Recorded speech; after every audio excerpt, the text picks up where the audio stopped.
Hi, I'm Todd Wente, and this is the Daily 180. 180 seconds of motivation and inspiration intended to help you take action and make progress in your life.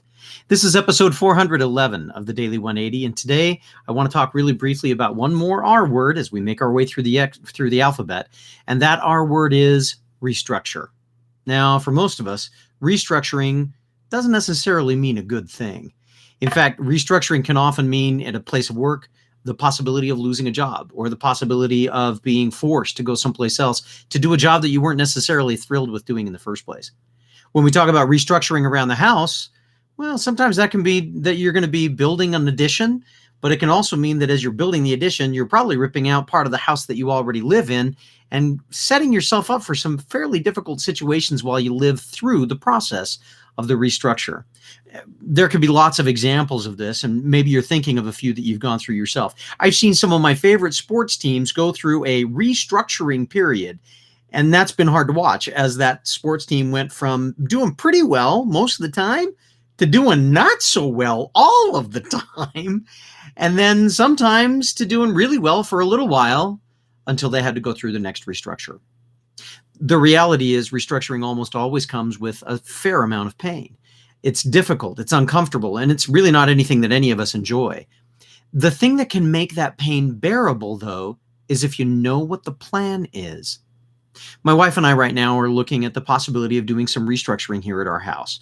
And as we talk about all of the things that are involved, she keeps adding new stuff. I want to do this. I want to do this. I want to do this. And all I do is go,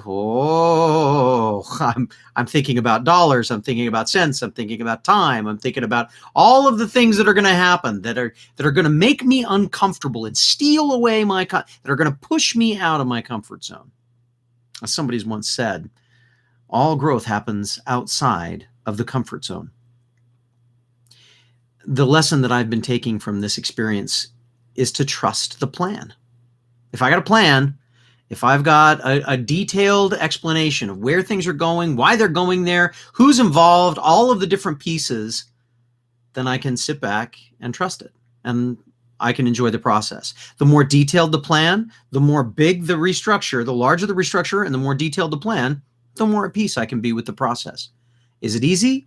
Heavens no. Especially when your wife is telling you, boy, I want to add this thing too. Is that okay? Well, but I can have peace because I know that there's a plan and I know that there's an end to the restructuring process. It's not always going to be a question. The next time you feel like that, figure out the plan behind the restructuring and have peace in it. Have trust in it. Hope this has been valuable for you and worthwhile. If it has, make sure you tell us about it. Share it with somebody. Give us a thumbs up. Let us know we're doing the right thing. In the meantime, make sure you hit the subscribe button and the bell. We'll be alerting you of all of the new videos as they come through. And as always, my name is Todd Wente. This has been the Daily 180. Go forth and conquer. We'll see you next time.